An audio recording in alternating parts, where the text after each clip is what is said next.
एही से बिछौना लेके रहिले लगही उन्हें रहता हमारे जनी मत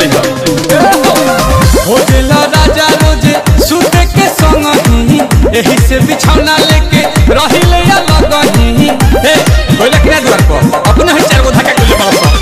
ढेर जन मवला त तू ही बाझाव ना खेलई है पड़ोसी हो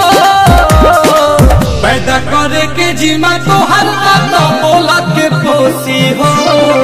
तू ही बताओ ए बलमुआ के बात दोषी हो साले साले खाली जन्म आई बाबा के करा के कोसी हो तू ही बताओ हम सयाए में के बात दोषी हो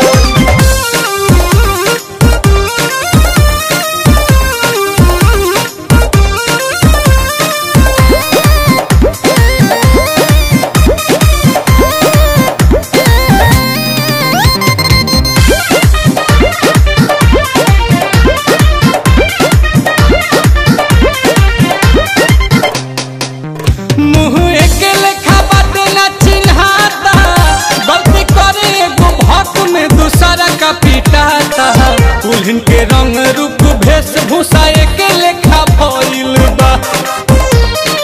ए राजा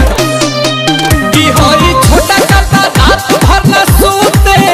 भोरे होखत ही पाइट में बिछौने पमूते बातिर छोले एक रहन पूरा तोहर पगइल बा काहे के कइनी हम तुहरा से शादी है सोची अफसोसी हो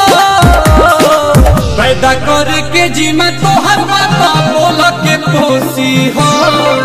तू ही बताओ हमारा जाया फिर के बात दोषी हो साले साले खाली जन्म ही बता के करा के कोसी हो तू ही बताओ हमारा जाया फिर के बात दोषी हो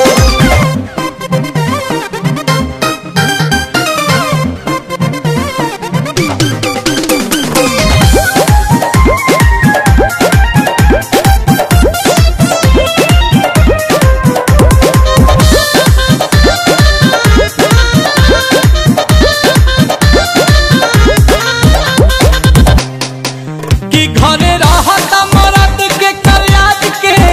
बड़ा काम के न काज के तू दुश्मन अनाज के ए नील कमल या सुतोष बानी किस्मत के झोंकत हो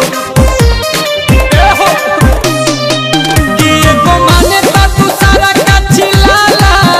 अति सारा का तो दिन भर में दिन बे भूखाला दुआरा पर काहे एगो लग हर तू गाय नहीं खरा खत हो